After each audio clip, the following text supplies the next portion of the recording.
Hey YouTube, my name is Robert, and I'm here to review stuff. Why do I own this? That's me!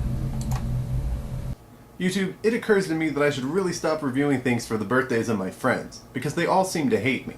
For my friend Phil's birthday, I reviewed Jason X. And now my friend Greg has requested a movie that is so bad that it's become a cultural phenomenon.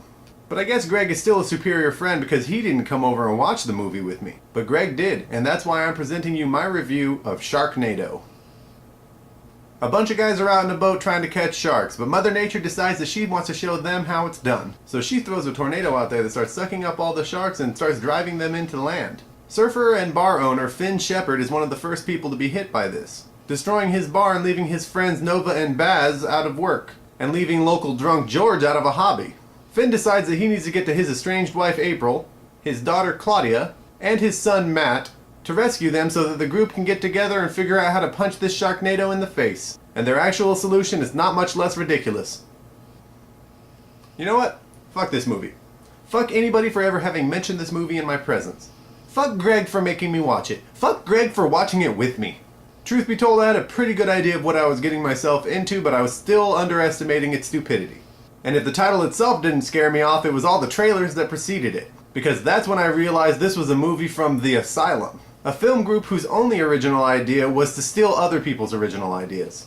I didn't realize that I would be sitting through 15 minutes of trailers for shitty movies before I got to see the one long shitty movie that I was here for. And that's exactly what Sharknado was, but it was hilariously shitty.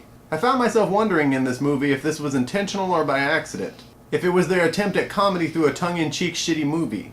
I later decided that they probably meant to make a good movie and then made this instead. But we've all been wrong before. I was wrong when I thought that tornadoes could only happen over land, and that this movie should instead have been called a Sharknami or a Sharkticane. But it turns out they can happen over water. But what can't happen is that sharks can't live and be dangerous in ankle-deep water. You also can't defeat tornadoes with bombs. Although by the time they got to that point in the movie, I had pretty much given up. And then they ended the movie with the word Finn. Really, movie? Even as you end, you have to hurt me with another shitty pun? One that you've already been using in the name of your main character?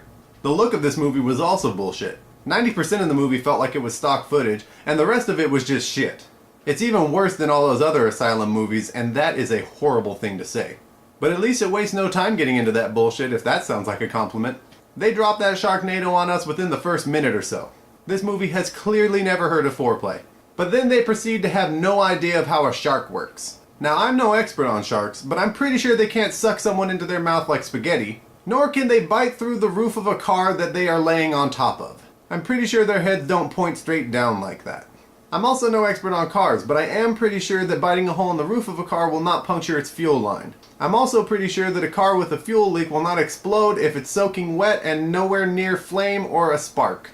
I also took note of the fact that at one point in this movie a flying shark gets shot and then falls right out of the air. Even if I assume that the premise that a shark can live in a tornado is true in the first place, shooting it would not make it lose its momentum unless it was flying on its own cognizance and you just broke its concentration. The tornado wouldn't stop carrying it just because it was dead, and a huge dead shark body would still be able to take out that helicopter. But I assume that they spent all their money in this movie on shark and tornado effects, and that is extremely depressing. Because they clearly couldn't get a cop to work on this movie, and they also couldn't afford someone that would realize that the aerial shot that they used did not have their car in the frame. They also couldn't afford to get a helicopter involved in this movie, nor could they afford people that could act like they were watching one lift off the ground. Oh. The casting in this movie seemed like they were focused more on getting pretty people than people that could act. Ian Ziering didn't do too bad of a job in this movie, but his name was Finn. But I couldn't really hate on Finn because I used to be a Boy Scout too, and I know all about being prepared. And because of that, you will never see my car without some rappelling gear as well. Because you never know when you're going to have to rescue a school bus full of children out of ankle-deep shark-infested waters. Also, Tara Reid was in this movie, and I'm sure we all know how that went. There's really no reason to have her in this movie unless she's going to get her boobs out, which she didn't. And I don't know her, but she strikes me as incredibly stupid. Maybe it's something about the way that she holds her cell phone up to her face with two hands and yells, Call Matt. "Call Pizza Hut. Do something!" Phones can be like totes complicated, you guys. I did kind of like that Cassie Serbo chick as Nova, but I'm also pretty sure it was entirely based on her looks. But hey, that's something. Tara Reid can't make that claim, at least not since Van Wilder. But I at least got to enjoy looking at Nova when she was making this movie's shitty attempt to rip off the Indianapolis speech from Jaws. It was almost as good. But because it was the one thing I enjoyed in this movie, the movie felt like it had to take it away from me by having her get eaten by a shark. Or did she? Well, yes she did, but that didn't stop Finn from doing an Iron Man in the Avengers by jumping straight into its mouth with a chainsaw and cutting it in half. Which of course saved her life, because as we all know, sharks don't have teeth with which to chew things that they eat. So that's really all I have to say about Sharknado, but I'm still confused about what I'm going to recommend to you here.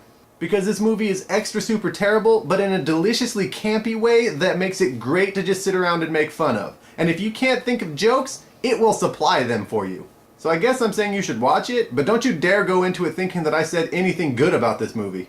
So that's all for now. Don't forget to like, comment, and subscribe to my videos. And if you have something that you'd like me to review, don't forget to leave it in the comments below or on my Facebook fan page. So that's all for this week. My name is Robert, and Sharknado has just been reviewed.